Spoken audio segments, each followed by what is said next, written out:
Officers भी उसका पीछा कर रहे थे। इसी हड़बड़ी में बॉन्ग का हाथ फिसल गया और वो सीधा एक स्विमिंग पूल में जा गिरा। उसका सर जोर से स्विमिंग पूल के फ्लोर पर टकराया, फिर अचानक से वो और नीचे डूबता ही चला गया। तभी एक सुंदर सी लड़की तैरते हुए उसके पास आई और उसके होठों पर एक चुम्मी चिपका दी। जब बॉन्ग की आंख खुली तो उसने खुद को एक अजीब से बेड पर उससे भी अजीब कमरे में पाया। बॉन्ग को महसूस हुआ कि कुछ तो गड़बड़ जरूर है और वो जल्दी से एक शीशे के सामने गया। शीशा देखकर उसके पैरों तले जमीन खिसक गई, क्योंकि भैया अब दीदी बन चुके थे। उसे कुछ भी समझ नहीं आ रहा था, लेकिन फिर उसने सोचा कि सपना ही होगा, ये सच में थोड़ी ना लड़की बन जाऊंगा। बॉन्ग ने कमरे से बाहर निकलकर पता करने की कोशिश की कि माजरा क्या है। वहाँ उसे बहुत सारी लड़कियां मिली जो उसे देखते ही जय हो राजकुमारी की कहकर सर झुकाकर बैठ गई। बॉन्ग और कंफ्यूज हो गया और उसने घबराकर बाहर की तरफ भागना शुरू कर दिया। बाहर जाकर उसने नोटिस किया कि छोटा बॉन्ग तो गायब है। हे भगवान, मैं मर क्यों नहीं गया? तुम सालों क्या कर दिया तुमने मेरे साथ? उसे लगा कि किसी ने उसे किडनैप करके उसका सेक्स चेंज कर दिया है, लेकिन जब उसने अपने आसपास की दुनिया को ध्यान से देखा तो उसे समझ आया कि असल में वो टाइम ट्रैवल करके पास्ट में आ चुका था। अगली सुबह बॉन्ग ने उठकर अपनी दासी से अपनी पहचान के बारे में पूछा। पता चला कि वो किसी तरह 19वीं सदी में पहुंच गया था। वो किम सो योंग नाम की एक राजकुमारी के शरीर में था और तो और कुछ ही दिनों में उसकी शादी महाराज चियोल युंग से होने वाली है, जिसके बाद वो रानी बन जाएगा। दासी ने ये भी बताया कि कुछ दिन पहले वो पास के तालाब में डूब गई थी। वो तो सैनिकों की नजर पड़ गई जो उसे बचाकर महल में वापस ले आए।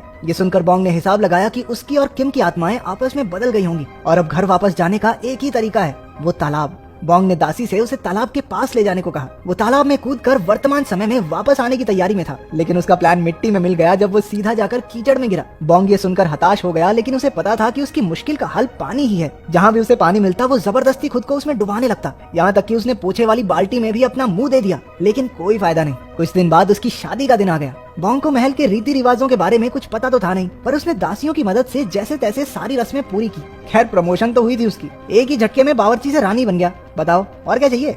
फिर आया सुहाग रात का समय। इस बारे में सोचकर ही बॉन्ग के पेट में गुड़गुड़ होने लगी, तो उसने राजा को इतनी शराब पिलाई कि वो टल्ली होकर सो गया। राजा के सोने के बाद ही बॉन्ग ने चैन की सांस ली। अगले दिन बॉन्ग के उठने पर नौकर उसके लिए खाना लेकर आए, लेकिन वो उसे इतना बकवास लगा कि अच्छी खासी भूख मर जाए। उसने शाही बावर्ची के लिए मैसेज भिजवाया कि उसे रामन नाम की एक जापानी डिश बनाकर दे। बावर्ची को ऐसा कुछ बनाना आता नहीं था, लेकिन फिर भी उसने जैसे तैसे कुछ तैयार करके भेजा। उसने डिश को कई बार बनाने की कोशिश की, लेकिन हर बार बॉन्ग उसमें कमियां निकालकर वापस भेज देता। आखिरकार शेफ भी तंग आ गया और उसने हाथ खड़े कर दिए। उसने गुस्से में कह दिया कि अगर रानी जी को इतना ही पता है तो खुद बना ले आकर। बॉन्ग को अब भी अपनी खाना बनाने की सारी टेक्निक्स याद थी। वो शाही किचन में गया और एक चाकू उठा लिया। सारे नौकर आंखें फाड़ फाड़ कर उसे देख रहे थे, क्योंकि बचपन से आज तक रानी ने रसोई में कदम तक नहीं रखा था। सब डरे हुए थे कि आज ये सब्जी के साथ साथ अपनी उंगली भी डालेगी खाने में, लेकिन बॉन्ग ने बहुत तेजी से सब्जियों को छीलना शुरू कर दिया। उसने सब कुछ एकदम परफेक्ट और सही साइज में काटा और आखिरकार लजीज रामन तैयार कर दिए। वो अपने कमरे में जाकर मजे से अपना बनाया खाना खाने लगा, लेकिन उधर किचन में शेफ को बॉन्ग की काबिलियत से जलन होने लगी। उसने बाकी सबसे कहा, अरे ये खाना सिर्फ दिखने में अच्छा है, स्वाद होगा इसका एकदम टट्टी। अपनी बात को सही साबित करने के लिए उसने बर्तन में बचा खुचा खाना टेस्ट किया। वो इतना स्वाद था कि उसके हाथ से चम्मच ही छूट गई। इसके बाद बॉन्ग को एक तरकीब सूझी। उसने सोचा कि अपनी खाना बनाने की काबिलियत से वो शाही परिवार का दिल जीत सकता है। अगर उसने महारानी को अपने खाने से खुश कर दिया तो वो तालाब को फिर से भरने के लिए मान जाएगी। बॉन्ग तुरंत किचन में गया, लेकिन शाही बावर्ची एक बार फिर से अपनी धौंस जमाने लगा। इस बार बॉन्ग भी चिढ़ गया और उसने शेफ को खाना बनाने के मुकाबले के लिए चुनौती दे दी। पहले तो शेफ ने मना कर दिया, लेकिन बॉन्ग के बार बार उकसाने पर आखिरकार वो भी मान गया। नौकर की घंटी बजाते ही मुकाबला शुरू हो गया। बावर्ची ने अपना चाकू उठाया और तेजी से गाजरें काटने लगा, लेकिन रानी के हाथ इससे भी तेज थे और उसने पलक झपकते ही एक खीरा काट दिया। कुछ ही मिनटों बाद बॉन्ग की डिश तैयार हो गई और उसने बावर्ची से पहले घंटी भी बजा दी। वैसे हमारी रानी साहिबा मुकाबला जीत चुकी थी, लेकिन बावर्ची चिढ़कर कहने लगा, चलो माना स्पीड भी जरूरी है, लेकिन असली बात तो स्वाद की है। बॉन्ग ने शाही कुइजीन एक्सपर्ट से कहा कि दोनों के खाने को चक्कर बताए कि कौन सा बेहतर है। उसे रानी की बनाई डिश बेहद पसंद आई और बॉन्ग जीत गया। इसके बाद किचन का पूरा कंट्रोल बॉन्ग के हाथ में आ गया। उसने महारानी के खाने को ध्यान से देखकर समझा कि वो चुन चुन कर खाती थी, क्योंकि हाल ही में उनके दांत में दर्द रहने लगा था। तो बॉन्ग ने फैसला किया कि वो महारानी के लिए नरम खाना बनाएगा। उसने बड़ी मेहनत से आलू और दूध की एक डिश बनाई और उसे कुछ फूलों से सजाकर दिखने में भी खूबसूरत बना दिया। बॉन्ग खुश होकर खुद ही महारानी के लिए खाना लेकर गया, लेकिन उस तक पहुंचते पहुंचते रास्ते में वो थोड़ा ठंडा हो गया था और प्लेट में थोड़ा इधर उधर फैलने की वजह से प्रेजेंटेशन भी खराब हो गई। ये सुनकर बॉन्ग उदास हो गया और महल में वापस जाते समय उसके दिमाग में खाना परोसने का एक जबरदस्त आइडिया आया। उसने एक कपड़े की सिलाई की और कुछ कारीगरों से कहकर एक स्पेशल खाना पहुंचाने के लिए कैरेज बनवाया। वो हर तरफ से ढका हुआ था, जिससे खाना गरम का गरम ही रहता था। बॉन्ग हर रोज एक से बढ़कर एक डिशेस बनाता और नौकरों के हाथ महारानी के पास भिजवा देता। महारानी भी गर्मा गर्म खाना चट कर जाती थी। सब कुछ बॉन्ग के आइडिया के हिसाब से बढ़िया चल रहा था। कुछ दिनों बाद राजा ने एक दावत रखी जहाँ पूरे देश से मंत्री आने वाले थे। बदकिस्मती से उसी दिन सारे रसोइये बीमार पड़ गए और रसोई में नौकरों की कमी हो गई। जब ये बॉन्ग को पता चला तो उसने रसोइयों की मदद करने का फैसला किया। वो भेष बदल कर रसोई तक पहुंचा। वहाँ पहुंचकर उसने देखा कि सिर्फ बंदों की नहीं, सब्जियों की भी कमी है। अब ज्यादा चॉइस तो थी नहीं। उसने दिमाग लगाया और सोचा कि इन्होंने चिप्स तो कभी नहीं खाए होंगे।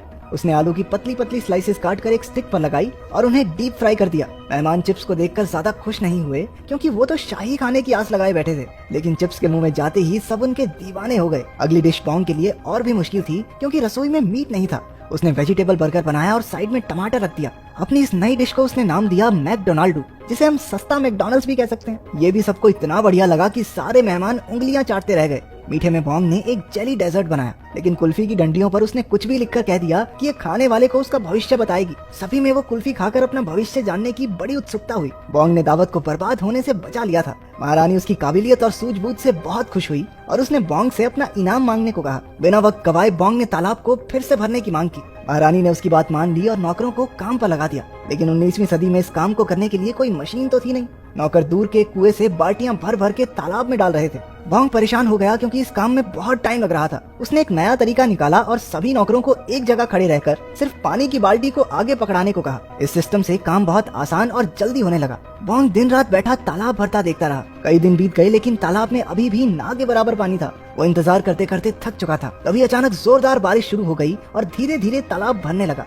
बॉन्ग बारिश को देखकर बहुत खुश हुआ। कुछ घंटों बाद तालाब भर गया और बॉन्ग एक पत्थर पर अपना नाम लिखकर पानी में कूद गया। कहानी की शुरुआत की तरह ही वो अब भी पानी में डूबे जा रहा था। आंखें खुली तो खुद को हॉस्पिटल में देखकर वो हैरान रह गया। एक पुलिस ऑफिसर कुछ ही दूर सो रहा था। उसे लगा कि खाने में वो फिश हुक मिलने की वजह से वो उसे गिरफ्तार करने वाले हैं। उसने धीरे से वहाँ से रफू चक्कर होने की कोशिश की, लेकिन ऑफिसर ऐन मौके पर उठ गया और तेजी से उसका पीछा करने लगा। बॉन्ग उससे तो दूर आ गया, लेकिन सामने से 2 और ऑफिसर्स ने उसे घेर लिया। किसी तरह बचते बचाते वो एक लाइब्रेरी में गया जहाँ उसने हिस्ट्री की एक किताब ढूंढी। वो 19वीं सदी की जोसियोन डायनेस्टी के बारे में पढ़कर मुस्कुराया क्योंकि वो भी अब इतिहास के पन्नों में दर्ज हो चुका था। लेकिन उसी वक्त पुलिस वाले भी वहाँ पहुंचे। बॉन्ग ने एक बार फिर से भागने की कोशिश की, लेकिन एक ऑफिसर ने उसे बताया कि वो उसे पकड़ना नहीं चाहते। पता चला कि उसके टाइम ट्रैवल की वजह से प्रेजेंट भी बदल चुका था। अब पुलिस उसे पकड़ नहीं रही थी, बल्कि उसे सिक्योरिटी दे रही थी क्योंकि बॉन्ग ने जासूस बनकर एक करप्ट नेता का पर्दा